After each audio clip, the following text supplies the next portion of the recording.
Assalamualaikum warahmatullahi wabarakatuh. Anak-anak, pada kesempatan ini kita akan belajar tema 1, selamatkan makhluk hidup. Subtema 2, hewan sahabatku. Tujuan pembelajaran: setelah melihat video pembelajaran, 1. Siswa mampu mengklarifikasikan hewan berdasarkan cara perkembangbiakannya secara ovipar, vivipar, dan ovovivipar. 2. Siswa mampu menyebutkan persamaan dan perbedaan kehidupan ekonomi dari dua negara ASEAN. 3. Siswa dapat mengamalkan nilai-nilai sila ketiga dan keempat Pancasila. 4. Siswa dapat memahami teknik-teknik pembuatan patung.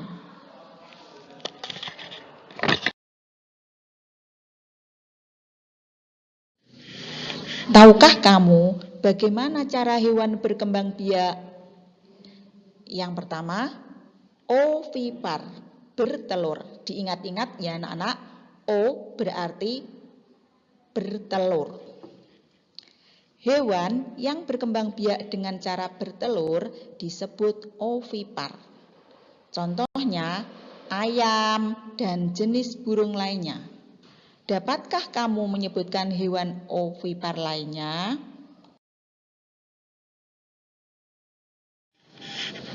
Ciri-ciri hewan ovipar. 1. Tidak punya daun telinga. 2. Induk tidak menyusui anaknya. 3. Tidak memiliki kelenjar susu. 4. Induk mengerami telur hingga menetas. 5. Telur berada di luar tubuh induknya.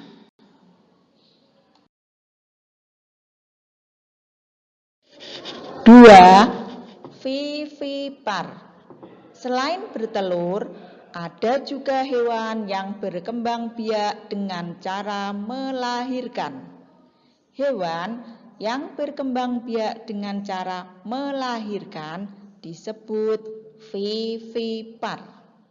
Sapi, kucing, dan gajah adalah contoh hewan vivipar. Dapatkah kamu menyebutkan hewan vivipar lainnya?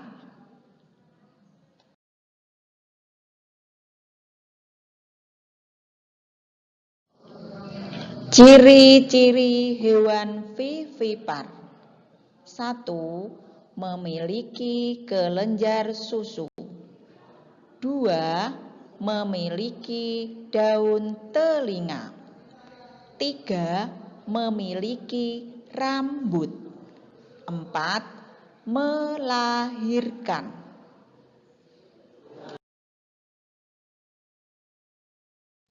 Tiga, ovovivipar.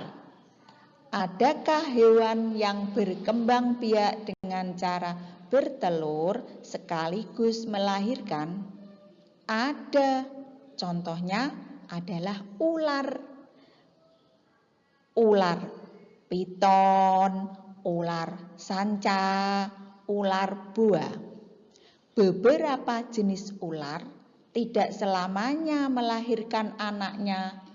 Kadang-kadang pada saat mengeluarkan anak-anaknya, masih ada anak ular yang terbungkus cangkang telurnya. Perkembangbiakan seperti ini dikatakan bertelur sekaligus beranak. Ovovivipar. Dapatkah kamu menyebutkan contoh hewan ovovivipar lainnya? Ciri-ciri hewan ovovivipar: bertelur dan beranak. 1. Pembuahan terjadi di dalam tubuh induk. 2. Setelah pembuahan terjadilah telur. 3. Zigot tumbuh menjadi embrio yang berada di dalam telur. 4. Telur yang dikeluarkan langsung menetas.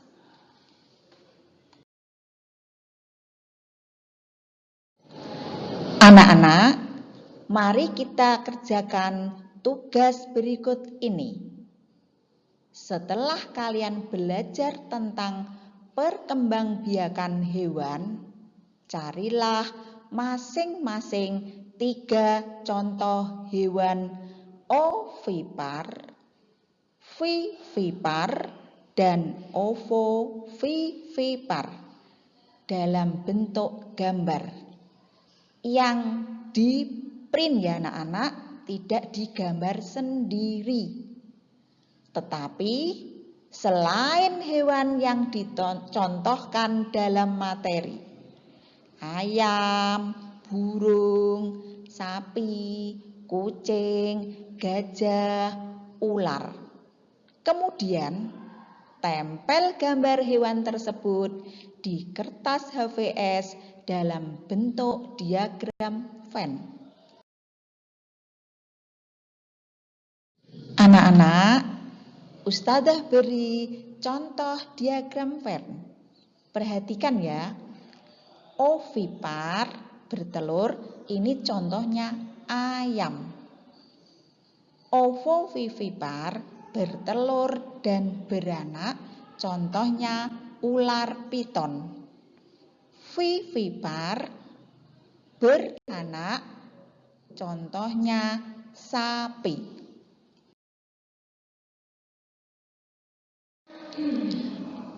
Anak-anak, kita telah belajar berbagai jenis hewan berdasarkan perkembangbiakannya. Di negara ASEAN juga terdapat berbagai hewan tersebut, di mana hewan-hewan tersebut berpengaruh pada potensi ekonomi negara-negara anggota ASEAN. Anak-anak, mari kita belajar potensi ekonomi negara-negara anggota ASEAN. Kawasan Asia Tenggara terletak pada jalur perdagangan dunia. Kawasan ini menjadi jembatan antara kawasan Eropa dan Asia Timur. Oleh karena itu, Asia Tenggara menjadi wilayah persaingan bagi pihak-pihak yang ingin memanfaatkan kedudukan strategis kawasan ini. ASEAN berperan sebagai wadah untuk menghindari persengketaan yang mungkin timbul. Dengan posisi yang strategis ini, setiap negara di kawasan Asia Tenggara memiliki kekayaan sumber daya yang menjadi kekuatan negara.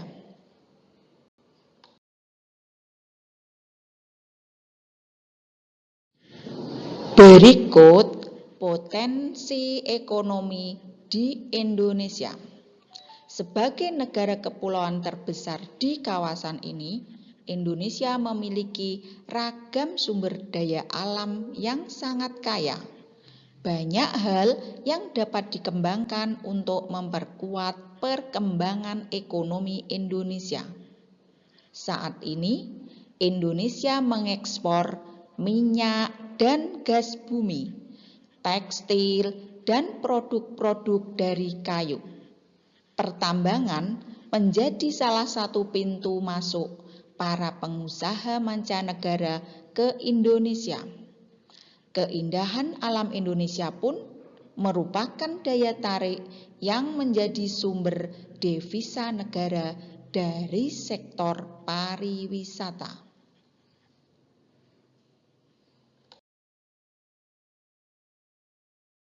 Malaysia.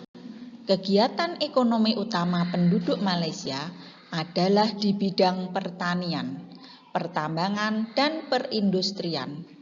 Perdagangan internasional merupakan salah satu kegiatan ekonomi Malaysia yang mengalami pertumbuhan tercepat. Peralatan elektronik, minyak, dan gas bumi diekspor ke negara lain. Produk dari kayu, minyak sawit, karet, tekstil, sepatu, dan bahan-bahan kimia diperdagangkan di dunia internasional. Persamaan dan perbedaan potensi negara Indonesia dan Malaysia dari teks tadi adalah persamaan Indonesia dan Malaysia mengekspor minyak dan tekstil. Ada di bagian tengah dari diagram Venn. Sedangkan perbedaan antara Indonesia dan Malaysia, untuk Indonesia, keindahan alam merupakan daya tarik devisa negara. Adalah perbedaannya, terletak di tepi sebelah kiri. Malaysia, perdagangan internasional mengalami pertumbuhan cepat. Adalah perbedaannya di tepi sebelah kanan. Tadi kita sudah mengetahui potensi ekonomi dari negara ASEAN. Untuk menjalin hubungan yang lebih erat, dibutuhkan kerjasama. Untuk bisa bekerja sama dengan baik, kita harus menumbuhkan rasa persatuan dan kesatuan antar negara sesuai yang terkandung dalam sila Pancasila. Nah, kali ini kita akan belajar pengamalan sila ketiga dan keempat dalam Pancasila. Contoh pengamalan nilai-nilai Pancasila, sila ketiga. 1. Cinta tanah air. 2. Rela berkorban demi bangsa dan negara. 3. Bangga sebagai bangsa Indonesia. 4. Menjunjung persatuan bangsa. 5. Mengikuti lomba-lomba. 6. Mencintai produk Indonesia. Contoh pengamalan nilai-nilai Pancasila. Sila keempat. 1. Musyawarah mufakat. 2. Menghargai pendapat orang lain. 3. Tidak memaksakan keinginan. 4. Menjalankan keputusan yang telah disepakati bersama. Contoh pengamalan nilai-nilai Pancasila, sila keempat. 1. Musyawarah mufakat. 2. Menghargai pendapat orang lain. 3. Tidak memaksakan keinginan. 4. Menjalankan keputusan yang telah disepakati bersama. Sesuai sila ketiga, kita bangga sebagai bangsa Indonesia. Salah satu produk yang harus kita cintai adalah karya seni patung. Nah, anak-anak, mari kita belajar teknik pembuatan patung. Teknik pembuatan patung, teknik adalah cara untuk melakukan sesuatu. Sedangkan teknik pembuatan patung ada 6. 1. Teknik membentuk. 2. Teknik merakit. 3. Teknik memahat.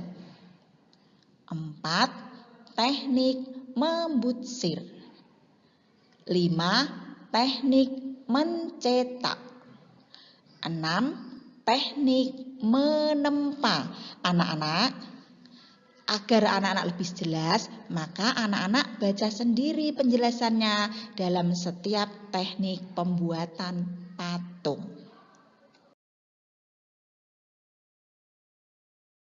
Demikian tadi yang kita pelajari pada hari ini. Semoga bermanfaat untuk kalian. Terima kasih. Semangat belajar. Selamat berkreasi. Wassalamualaikum warahmatullahi wabarakatuh.